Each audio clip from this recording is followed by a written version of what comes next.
ये कहानी उस लड़के की जो लेनिनग्राद की टूटी फूटी बिल्डिंग की 5वीं मंजिल पर एक कमरे में पला,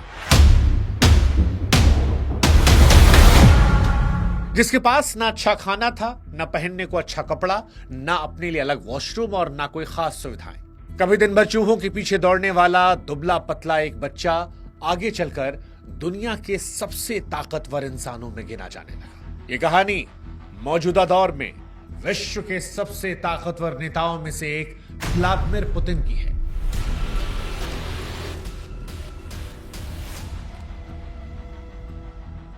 वो पुतिन जिनके बारे में अफवाह उड़ती है कि वो जवान रहने के लिए हिरण का खून पीते हैं, उसकी सींग से निकला रेड एक्सट्रैक्ट शरीर में इंजेक्ट करवाते हैं ताकि 73 साल की उम्र में वो 40 साल के दिख सके, जिनके बारे में कहा जाता है कि वो बीमार पड़े तो असली पुतिन की जगह उनके कई हमशक्ल हैं जो दुनिया में भेज दिए जाते हैं, जो कभी बर्फ से भरे पानी में डुबकी लगाकर स्नान करते हैं, कभी घोड़ों पर सवारी करते हैं और कभी अपनी बेबाकी से दुनिया को हैरान करते हैं। यह कहानी उस पुतिन की है जिस पर यकीन करने वाले उन्हें रूस का सबसे कमिटेड लीडर मानते हैं, जिसने रूस का फिर से उद्धार कर दिया। तो उनके नफरत करने वाले आज के दौर में उन्हें हिटलर से तुलना करते डिक्टेटर कहते हैं, The Russian dictator. Hostile dictator. लेकिन सवाल यह है कि असली पुतिन कौन है? कैसे एक मामूली दुबला पतला केजीएफ जासूस आज क्रेमलिन की सबसे ऊंची कुर्सी तक पहुंच गया, दुनिया का सबसे ताकतवर नेता बन गया? पुतिन का परिवार उनके साथ क्यों नजर नहीं आता? पुतिन की जिंदगी इतनी सीक्रेट क्यों है? उनके बच्चों के चेहरे तक साफ साफ क्यों नहीं दिखते? कैसे रूस में उनके बड़े बड़े दुश्मन या तो आज जेल में हैं या फिर देश को छोड़ चुके और या फिर जिंदा ही नहीं बचे? आज कहानी व्लादिमीर पुतिन की। इससे पहले कि हम पुतिन की कहानी शुरू करें, हम आपको बता दें कि इस वीडियो में हम आपको दिखाने वाले हैं कि पुतिन कौन है, कैसे ताकतवर बने, उनको लेकर कौन कौन सी अफवाहें हैं, कैसे उनके दुश्मन टिक नहीं पाते। हम आपको दिखाने वाले हैं कैसे पुतिन की शुरुआत एक ऐसे कमरे में हुई थी जहां भूख, मौत और चूहे थे। हम आपको दिखाने वाले हैं कैसे फिल्म से पैदा हुआ उनका सपना कि मैं जासूस बनूंगा, कैसे जासूस बनने के बाद सिस्टम की कमजोरी ने कभी पुतिन को परेशान कर दिया था।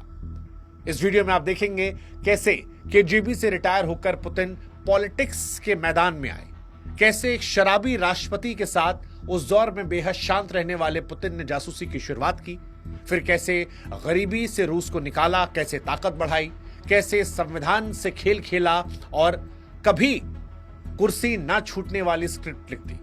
पुतिन के दुश्मनों की कहानी भी हम आपको सुनाएंगे कि जिन्हें जेल, जहर या प्लेन क्रैश में उड़ा दिया गया। उनके परिवार के बारे में बात करेंगे जो दुनिया की नजर से गायब हो गए हैं, और आखिर में यह समझेंगे कि पुतिन कौन है, हीरो, विलेन या सिस्टम की पैदावार। लेकिन इस सारी कहानी को शुरू करें उससे पहले आप दर्शकों का शुक्रिया। हमारे व्हाट्सएप चैनल से लगभग 3.5 लाख लोग जुड़ चुके हैं, ज्यादा ही जुड़े इससे। आप में से जो लोग नहीं जुड़े हैं वो भी जुड़िएगा ताकि हमारे आपका रिश्ता मजबूत हो और ये कहानियां हम आप तक और पहुंचा सकें। अब शुरू से पुतिन की कहानी शुरू करते हैं। सेकेंड वर्ल्ड वॉर के बाद दुनिया को यह लगा था कि इंसानियत ने सबक सीख लिया है।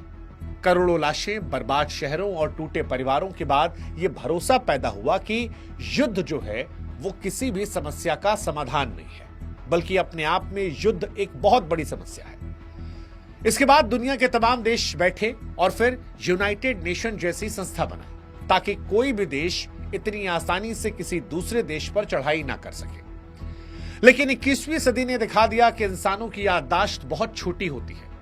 Technology, internet, globalisation, space mission, AI सब कुछ मॉडर्न हो गया, लेकिन लड़ाई करने का इंसानी फितरत जो थी वो नहीं बदली। फरवरी 2022 में रूस ने यूक्रेन पर वॉर शुरू कर दी और इस वॉर के बाद से ही तीसरे विश्व युद्ध की आशंकाएं दुनिया भर में छा गई। यूनाइटेड नेशन में रूस के खिलाफ 140 से ज्यादा देशों ने वोट किया। अमेरिका, यूरोप ने सैंक्शंस लगाए, नेटो ने धमकियां दी, लेकिन पुतिन पीछे नहीं हटे। वो हमेशा मुस्कुराकर कहते रहे कि हम जो कर रहे हैं सुरक्षा के लिए कर रहे हैं। यूक्रेन के शहर आज भी जल रहे हैं, आज भी लोग शेल्टर होम में हैं, बॉर्डर पार कर रहे हैं और लाखों लोग परेशान बैठे हैं। लेकिन पुतिन क्रेमलिन की लंबी मेज पर बैठे जनरलों के साथ अपना अलग प्लान बना रहे हैं। अब दुनिया आज पुतिन को दो हिस्सों में देखती है। एक खबर कहता है कि पुतिन ही थे जिन्होंने सोवियत यूनियन के टूटने के बाद जो रूस बिखरा था उसे फिर से खड़ा किया। उन्होंने रूस की इकोनॉमी को मजबूत किया, उनकी सेना को मजबूत किया, रूस के लोगों को सशक्त किया। और दूसरे हैं जो ये कहते हैं कि ये पुतिन हैं जिन्होंने चेचन्या, जॉर्जिया, क्रीमिया, सीरिया से लेकर यूक्रेन तक जहां जहां मौका मिला वहां वहां युद्ध की शुरुआत कर दी। आरोप लगता है कि विपक्ष को कुचला और रूस को आज एक डिक्टेटरशिप की तरह बना दिया जहां पर अनंत काल तक वही राष्ट्रपति रहने वाले हैं। अब जो भी हो, इतना तय है कि अगर आज दुनिया में कोई एक इंसान जिसकी मर्जी से न्यूक्लियर मिसाइल लॉन्च हो सकती है तो उन नामों में सबसे ऊपर नाम व्लादिमीर पुतिन का आता है। और इसीलिए पुतिन को शुरू से समझना जरूरी है कि पुतिन कहां से यहां तक पहुंचे। तो पुतिन का जन्म जो है वो 7 अक्टूबर साल 1952 को सोवियत यूनियन के लेनिनग्राद शहर में हुआ था। इस शहर को आज हम सेंट पीटर्सबर्ग के नाम से जानते हैं। यही वो शहर है जिसे वर्ल्ड वॉर 2 के दौरान जर्मन सेना ने करीब 872 दिन तक घेर के रखा था। शहर पर इतनी भयानक बमबारी हुई, इतना जबरदस्त घिराव हुआ कि लाखों लोग बीमारी से मर गए। पुतिन के पिता व्लादिमीर सोवियत नेवी में थे और बाद में युद्ध के दौरान उन्होंने जमीन पर लड़ने वाली यूनिट में भी काम किया जहां वो बुरी तरह घायल हो गए। उनकी मां मारिया की बात करें तो वो फैक्ट्री में काम करती थी। दादा सोवियत लीडर व्लादिमीर लेनिन और जोसेफ स्टालिन के लिए शेफ के तौर पर काम कर चुके थे। यानी घर गरीब था लेकिन सिस्टम से जुड़ा हुआ घर था। पुतिन के पैदा होने से पहले ही परिवार ने अपने 2 बेटे खो दिए। बड़े भाई अल्बर्ट बचपन में ही गुजर गए और दूसरे भाई विक्टर का 1942 में भूख और बीमारी के चलते निधन हो जाता है।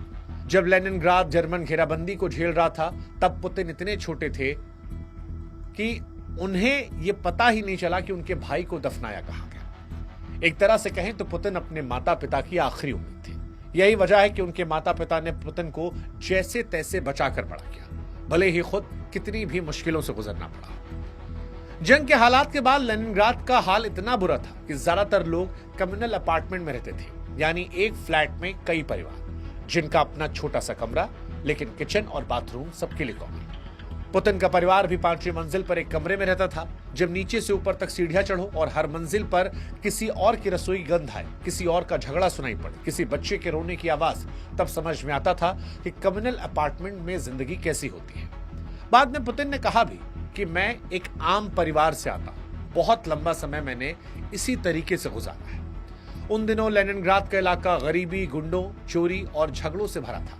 पुतिन अक्सर बताते हैं कि बचपन में उनका आधा दिन घर के बाहर दीवारों पर चढ़ने और दोस्तों के साथ भागदौड़ करने और सबसे ज्यादा तो चूहा भगाने में निकलता था। एक बार उन्होंने कहा कि जब वो एक मोटे और खतरनाक से चूहे को पकड़ने के लिए उसे घेरने लगे तो अचानक से वो चूहा उनकी तरफ झपट्टा मार दिया। उस दिन पुतिन कहते हैं कि पहली बार मुझे समझ में आया कि कोई भी प्राणी चाहे कितना कमजोर लगे, अगर आप उसे कोने में घेरोगे तो वो पलटकर वार करेगा। बहुत से लोग कहते हैं कि आज भी पुतिन इस रैट स्टोरी को याद रखते हैं, खासकर जब वो नेटो और पश्चिमी देशों के बारे में बात करते हैं। खैर, ये तो शुरुआत थी। पुतिन फिर स्कूल गए।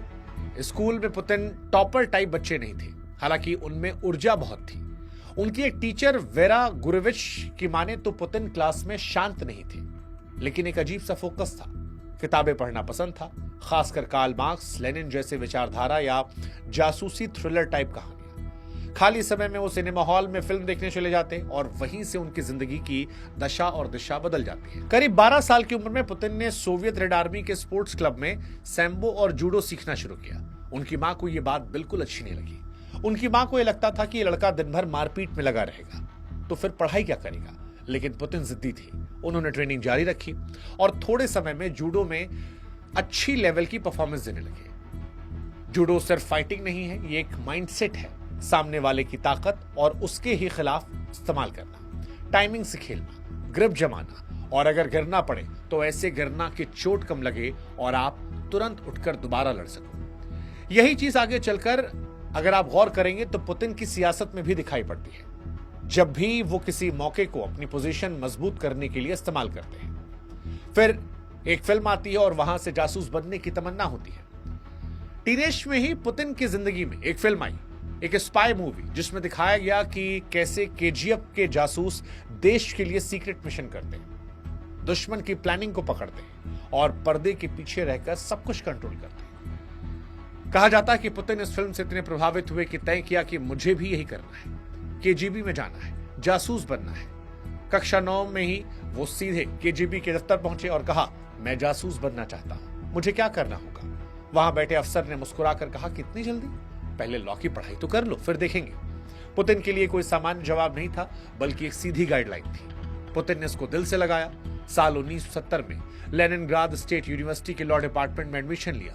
यहीं से बाकायदा योजना बनाकर रास्ता तय किया।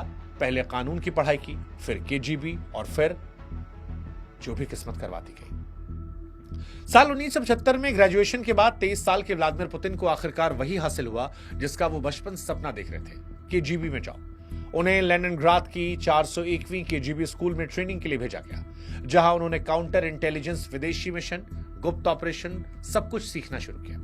शुरुआती साल उन्होंने अपने शहर लेनिनग्राद में बिताए, जहां उनका काम विदेशी डिप्लोमेट और काउंसलर ऑफिसर्स पर नजर रखना और इससे जुड़ी इंटेलिजेंस को इकट्ठा करना था। साल 1985 में पुतिन के करियर में बड़ा मोड़ आया। उन्हें ईस्ट जर्मनी के शहर ड्रेस्डेन में पोस्टिंग मिली। आधिकारिक तौर पर उनका रोल जर्मन ट्रांसलेटर जैसा बताया गया, लेकिन असल काम था केजीबी और ईस्ट जर्मन सीक्रेट पुलिस स्टासी के साथ मिलकर ऐसे लोगों पर नजर रखना जो सोवियत यूनियन के खिलाफ काम कर सकते थे। ये वो दौर था जब जर्मनी 2 हिस्सों में बटा हुआ था, ईस्ट जर्मनी सोवियत ब्लॉक के साथ और वेस्ट जर्मनी अमेरिका यूरोप के इन्फ्लुएंस में। ईस्ट के बहुत से लोग आजादी और बेहतर लाइफ के लिए वेस्ट की तरफ भागना चाहते थे, इसीलिए बर्लिन वॉल जैसी दीवार तक खड़ी कर दी गई थी। ड्रेस्डेन में बैठा पुतिन नेटो की प्लानिंग कर रहा था। जर्मन पॉलिटिक्स असंतुष्ट नेताओं के गतिविधियों पर रिपोर्ट बनाता था। धीरे धीरे उनके पास इतना कंट्रोल आ गया कि केजीबी के लोकल ऑफिस में किसको रिक्रूट करना है, किसका ट्रांसफर करना है, इस पर भी वो बात करने लगे। सब ठीक ठाक चल रहा था। तभी साल 1989 में पूरी दुनिया के सामने एक तस्वीर आई कि हजारों लोग बर्लिन की दीवार पर चढ़कर उसे तोड़ रहे हैं। वो दीवार सिर्फ कंक्रीट की दीवार नहीं थी, वो सोवियत कंट्रोल के खिलाफ खुले बगावत की शुरुआत थी। जब बर्लिन वॉल गिर रही थी उस समय पुतिन ड्रेस्डेन में केजीबी के ऑफिस में तैनात थे। भीड़ सिर्फ बर्लिन तक सीमित नहीं थी, लहर पूरे ईस्ट जर्मनी में फैलने लगी। एक दिन गुस्साई भीड़ ड्रेस्डेन के केजीबी और स्टासी ऑफिस की तरफ बढ़ी। पुतिन ने खतरा भांपकर सोवियत मिलिट्री हेडक्वार्टर को फोन किया कि भीड़ ऑफिस की तरफ आ रही है, हम खतरे में हैं, फोर्स भेजिए। जवाब मिला, हम मॉस्को के आदेश के बिना कुछ नहीं कर सकते, यानी सामने भीड़ है, पीछे कोई बैकअप नहीं। इस वक्त पुतिन के पास 2 ऑप्शन था, पहला भाग जाओ, दूसरा डटे रहो। उन्होंने दूसरा चुना। वो अकेले बाहर निकले, भीड़ के सामने खड़े हुए और जोर से बोले, यहां सोवियत सैनिक हैं, हथियार है, अगर कोई अंदर घुसने की कोशिश करेगा तो फायरिंग होगी। उनके चेहरे का कॉन्फिडेंस देखकर भीड़ रुक गई। बहुत से लोग कहते हैं कि उस दिन पुतिन ने सिर्फ एक बिल्डिंग नहीं बचाई, बल्कि खुद को भी साबित कर दिया कि वो खतरे से भागने वाले नहीं है। लेकिन साथ ही उनके अंदर एक गहरा सवाल बैठ गया कि जब मैं जान पर खेलकर देश के लिए काम कर रहा था, तब मॉस्को ने मुझे आखिर अकेला क्यों छोड़ दिया। और यहीं से पुतिन का सोवियत सिस्टम से भरोसा हिलने लगा। उन्हें समझ आया कि ऊपर बैठे नेता जनता और अपने लोगों से कट चुके हैं। अफगानिस्तान में हार, बर्लिन वॉल का गिरना और अंत में सोवियत यूनियन का टूटना, ये सब मिलकर पुतिन के दिमाग में एक बात बैठा रहे थे कि सिस्टम कमजोर हो चुका है। दयालु दिखने वाले लेकिन कमजोर नेता देश को बिखेर देते हैं। और यहीं से केजीबी से रिटायर होकर वो पॉलिटिक्स में आए। साल 1990 में पुतिन केजीबी से लेफ्टिनेंट कर्नल के रैंक के साथ रिटायर हुए और वापस लेनिनग्राद लौट आए। अपनी पुरानी यूनिवर्सिटी लेनिनग्राद स्टेट यूनिवर्सिटी में एक्सटर्नल रिलेशन डिपार्टमेंट में काम शुरू कर दिया और यहीं पर उनकी मुलाकात हुई एंटोली सोबचाक से, जो बाद में लेनिनग्राद के पहले डेमोक्रेटली चुने गए मेयर बने। सोबचाक करिश्माई थे, पॉपुलर थे और वेस्ट से अच्छे रिश्ते रखने वाले नेता थे। उन्हें पुतिन की शांत, डिसिप्लिन और लो प्रोफाइल लेकिन काम करने वाली स्टाइल पसंद आई और उन्होंने पुतिन को अपना सलाहकार बना लिया। सोबचक के साथ काम करते हुए पुतिन को पहली बार ओपन पॉलिटिक्स का जायका मिला। वो शहर के विदेशी investment, international deal, business licence देखते थे। इस बीच उन पर कुछ करप्शन और मिसमैनेजमेंट के आरोप लगे, लेकिन केस आगे नहीं चला। साल 1994 तक उनके काम से खुश होकर उन्हें सेंट पीटर्सबर्ग के डिप्टी मेयर बना दिया गया। ये पुतिन की पॉलिटिक्स में पहली मजबूत एंट्री थी, लेकिन किस्मत हमेशा एक लाइन पर नहीं चलती। साल 1996 में शहर का चुनाव हुआ, सोबचक हार गए और उसके साथ ही पुतिन की भी कुर्सी चली गई। अब सवाल था कि यहां से आगे क्या, क्योंकि पुतिन का केजीबी का करियर खत्म हो गया था। सेंट पीटर्सबर्ग की पॉलिटिक्स हाथ से निकल गई थी। यहां से पुतिन ने वो कदम उठाया जिसने आगे की पूरी कहानी बदल दी। वो मॉस्को शिफ्ट हो गए। मॉस्को में पुतिन की मुलाकात वैलेंटिन युमाशेव से हुई, जो उस समय रूस के राष्ट्रपति बोरिस येल्सिन के दामाद और करीबी थे। हम आपको बता दें कि वो शराब के शौकीन, अनियमित और कई करप्शन स्कैंडल से घिरे हुए राष्ट्रपति थे। टीवी पर कई बार उनके डगमगाते कदम, नशे में दिए गए भाषण और अजीबोगरीब हरकतें दुनिया भर में मजाक का विषय बनी थी। देश की इकॉनमी भी लगभग बर्बाद हो चुकी थी। यहां पर युमाशेव को पुतिन का ठंडा दिमाग, केजीबी का बैकग्राउंड और कम बोलो ज्यादा काम करो वाली स्टाइल पसंद आई। साल 1997 में येल्त्सिन ने पुतिन को प्रेसिडेंशियल स्टाफ में डेप्यूटी चीफ बना दिया। धीरे धीरे पुतिन सिस्टम के अंदर बढ़ते चले गए। कभी फेडरल सिक्योरिटी सर्विस एफएसबी यानी केजीबी की उत्तराधिकारी एजेंसी के चीफ बने, कभी सिक्योरिटी काउंसिल के सेक्रेटरी, और कुछ ही सालों में वो क्रेमलिन के अंदर सबसे भरोसेमंद और सबसे ताकतवर अफसरों में गिने जाने लगे। केजीबी का अनुभव उन्हें पावर का असली सिस्टम समझने के लिए मदद कर रहा था।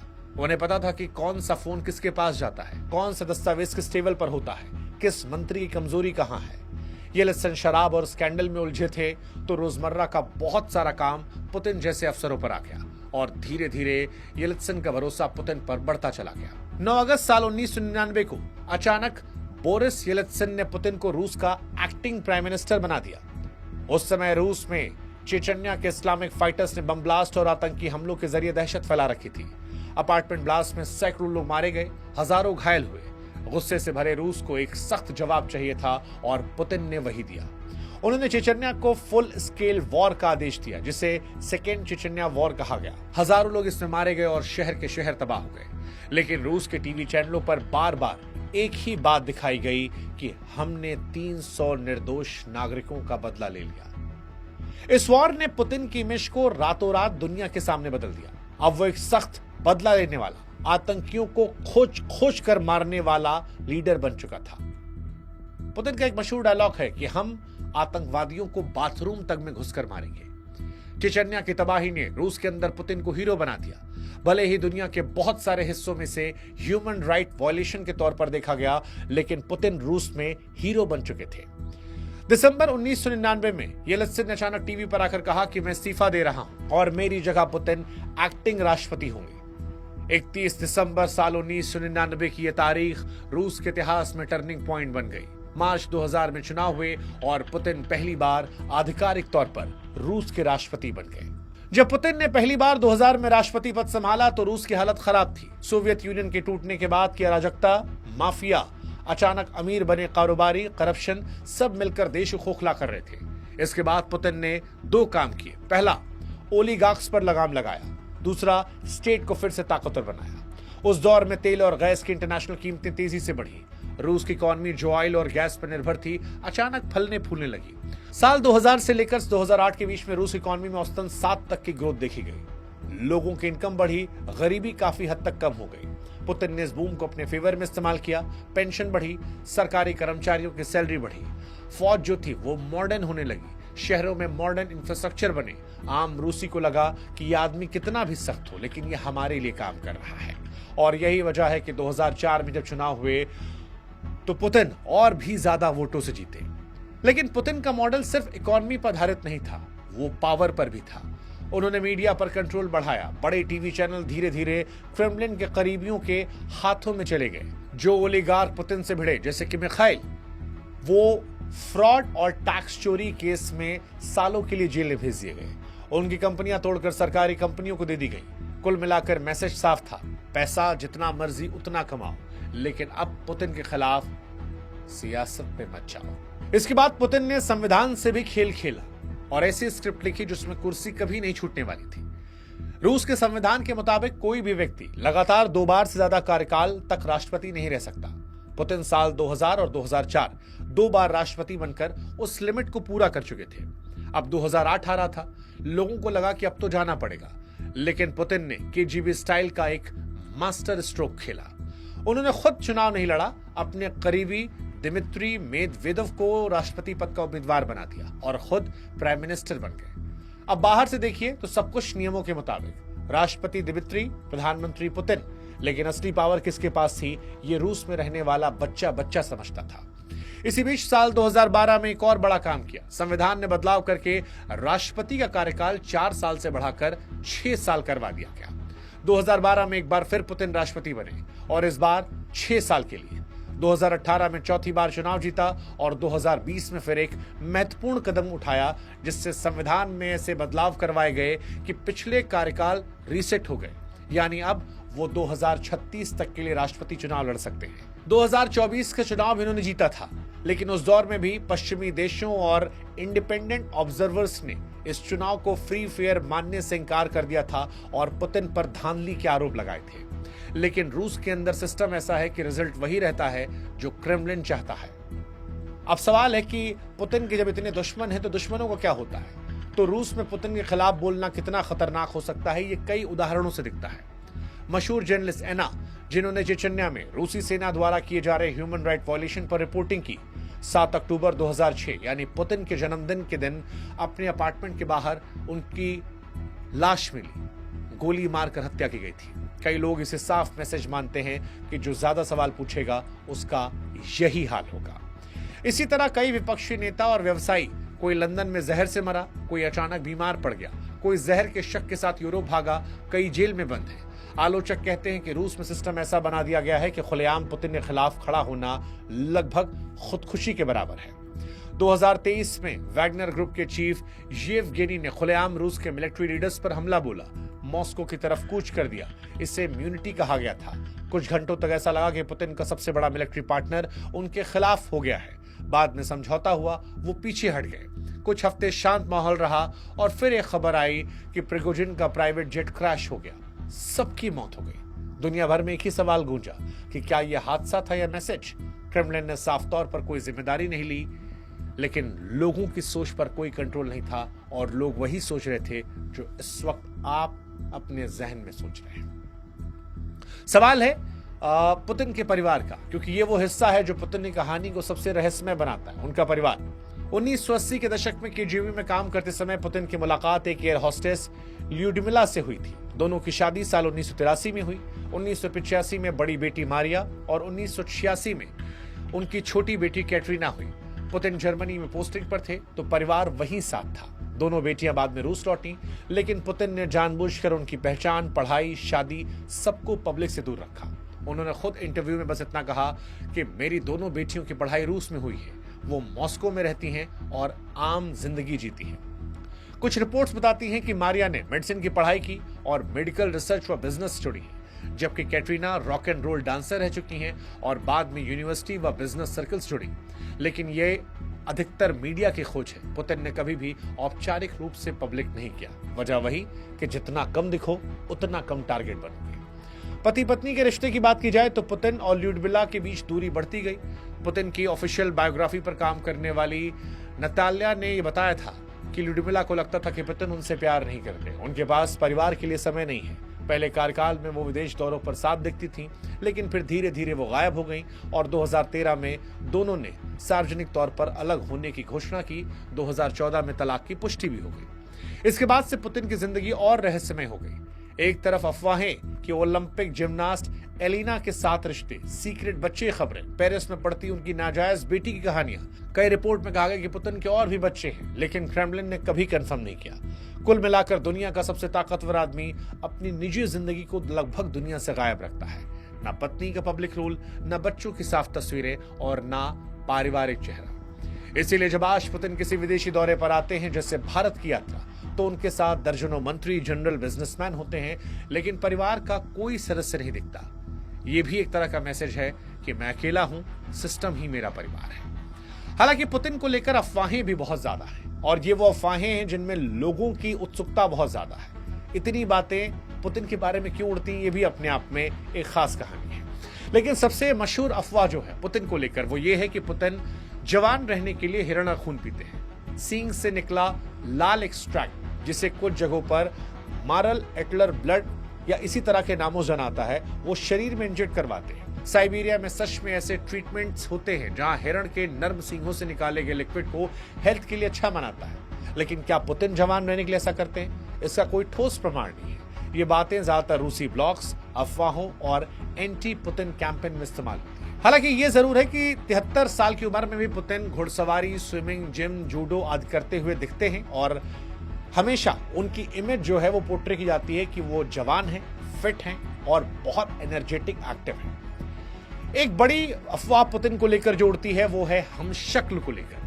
सोशल मीडिया और कई रिपोर्ट्स में अक्सर ये दावा होता है कि सिक्योरिटी रिस्क या फिर बीमारी को छिपाने के लिए पुतिन अलग अलग मौकों पर अपना हमशक्ल भेजते हैं, खासकर सार्वजनिक इवेंट्स में या ऐसे इलाकों में जहां पर सिक्योरिटी रिस्क ज्यादा होता है। कुछ लोग फोटो और वीडियो की तुलना करके बताते हैं कि असली पुतिन नहीं है, कोई और है। क्रेमलिन ने हमेशा इन आरोपों को हंसी में टाला या खारिज किया है, लेकिन जितनी ज्यादा सीक्रेसी उतनी ज्यादा अफवाहें, ये दुनिया का पुराना नियम है। असल बात यह है कि पुतिन ने अपनी पर्सनल स्टोरी, हेल्थ, फैमिली सबको इतना सीक्रेट रखा है कि खाली जगह अफवाहों से भर गई। एक डेमोक्रेटिक कंट्री के लीडर के बारे में आमतौर पर आप उसकी पत्नी, बच्चे, हॉबीज, बीमारी तक के बारे में खुलकर पढ़ सकते हैं, लेकिन पुतिन के केस में यह सब एक धुंधली परत के पीछे छिपा है। इसी से उनकी मिस्टीरियस इमेज और बढ़ती है। सपोर्टर कहते हैं कि वो खुद को प्राइवेट रखते हैं, विरोधी कहते हैं वो छिपा रहे हैं। अब परिवार से कहानी पुतिन की विदेश नीति की कर लेते हैं। पुतिन की कहानी अगर सिर्फ घरेलू पावर तक सीमित होती तो शायद इतने कंट्रोवर्शियल नहीं होते, लेकिन उनका असली खेल विदेश नीति और वॉर जुड़ा है। पुतिन ने कहां वॉर की। चेचन्या में सख्त एक्शन लिया, मिलिट्री एक्शन, जहां हजारों को मारा गया। 2008 में पुतिन ने जॉर्जिया पर हमला किया और उसे कुछ इलाकों पर कब्जा कर लिया। साल 2014 में पुतिन ने यूक्रेन के क्रीमिया को अपने कब्जे में ले लिया था। 2015 में सीरिया में असद सरकार के लिए रूस की मिलिट्री मदद की थी और 2022 में तो यूक्रेन पर फुल स्केल वॉर कर दी थी। ये सब पुतिन के उस माइंडसेट को दिखाते हैं जिसमें वो रूस को एक बार फिर से महाशक्ति के तौर पर दिखाना चाहते हैं और पश्चिमी देशों के बढ़ते इन्फ्लुएंस को सीधा खतरा मानते हैं। वो कई बार सार्वजनिक भाषणों में कह चुके हैं कि सोवियत यूनियन के टूटने को वो 20वीं सदी की सबसे बड़ी जियोपॉलिटिकल त्रासदी मानते हैं। उनका यह मानना है कि नेटो धीरे धीरे रूस को घेर रहा है, पहले पोलैंड, फिर बाल्टिक देश और अब यूक्रेन। उनकी नजर में अगर रूस सख्ती नहीं दिखाई तो एक दिन नेटो उसकी सीमा पर खड़ा होगा। यही सोच उनके हर बड़े सैन्य फैसले के पीछे दिखाई पड़ती है। यूक्रेन वॉर ने रूस को इंटरनेशनल स्तर पर अलग थलग कर दिया है। भारी सैंक्शंस लगे हैं, लेकिन रूस ने अपनी ऑयल गैस का रुख एशिया और दूसरे देशों की तरफ मोड़कर अपने लिए रास्ता निकाल दिया। पुतिन के आलोचक कहते हैं कि ये वॉर रूस को बर्बाद कर देगी। समर्थक कहते हैं कि लड़ाई रूस को सिक्योरिटी देगी और उनके सम्मान की लड़ाई है, और शायद इन्हीं दोनों के बीच सच भी कहीं है। लेकिन इतना तय है कि पुतिन ने दुनिया को मैसेज दे दिया है कि अगर रूस को लगेगा कि उस पर खतरा है तो वो टैंकों का इस्तेमाल करने से बिल्कुल नहीं हटेगा। अंत में सवाल ये उठता है, पुतिन कौन है? हीरो है, विलन है या सिस्टम की पैदावार? वापस ये सवाल बड़ा महत्वपूर्ण है। क्यों उन पर इतनी अफवाहें हैं और कैसे उनके दुश्मन टिक नहीं पाते? अगर कहानी को आपने शुरू से सुना होगा ध्यान से, तो आप ये समझ पाएंगे कि 2-3 चीजें दिखती हैं। पहला, कठोर बचपन और युद्ध की छाया। भूख, गरीबी, 2 भाइयों की मौत और युद्ध से तबाह शहर ने पुतिन को बचपन से ही सख्त बनाया। दूसरा, केजीबी ट्रेनिंग, सीक्रेसी, कंट्रोल, लोगों की कमजोरियां पकड़ना, सिस्टम को अंदर समझना, ये सब कुछ उन्हें केजीबी से मिला। सही समय, सही जगह। सोबचक के साथ सेंट पीटर्सबर्ग की पॉलिटिक्स, फिर येल्सिन के साथ क्रेमलिन की तरफ उछाल, ये सब पॉलिटिकल किस्मत और पुतिन की प्लानिंग का कॉम्बिनेशन था। सख्त इमेज और पावर का बैलेंस। चेचन्या से लेकर यूक्रेन तक पुतिन ने दिखाया कि अगर वो फैसला लें तो दुनिया की नाराजगी की परवाह नहीं करते, लेकिन अपने देश के लोगों को वो ताकत का सपना बेचते रहते हैं कि रूस फिर से महान बनेगा। अफवाहें उनको लेकर इसलिए उड़ती हैं क्योंकि जानकारियां कम है, सीक्रेसी ज्यादा है, परिवार दूर है, हेल्थ पर कोई अपडेट नहीं है, प्राइवेट लाइफ पर्दा है।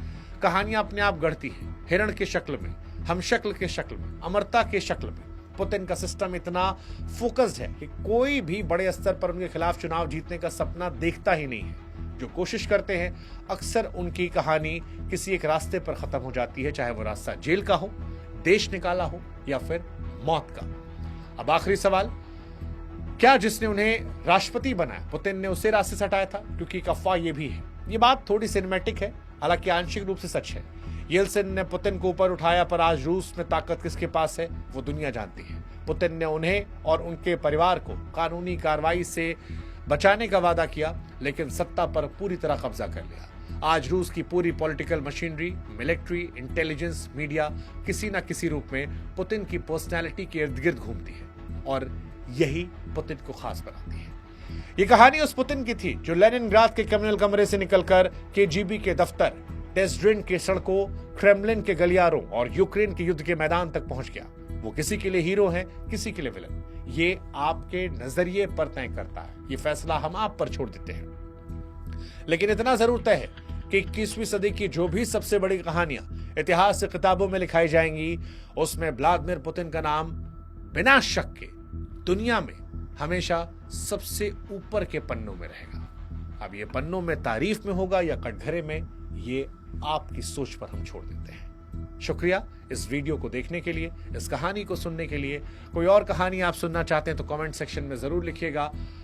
और इतनी लंबी कहानी सुनी है, हमसे जुड़िएगा भी, सब्सक्राइब कीजिएगा, रिश्ते को मजबूत कीजिएगा और वो व्हाट्सएप चैनल भी जुड़िएगा ताकि कहानी आप तक और पहुंचती रहे। जय हिंद, जय भारत, नमस्कार।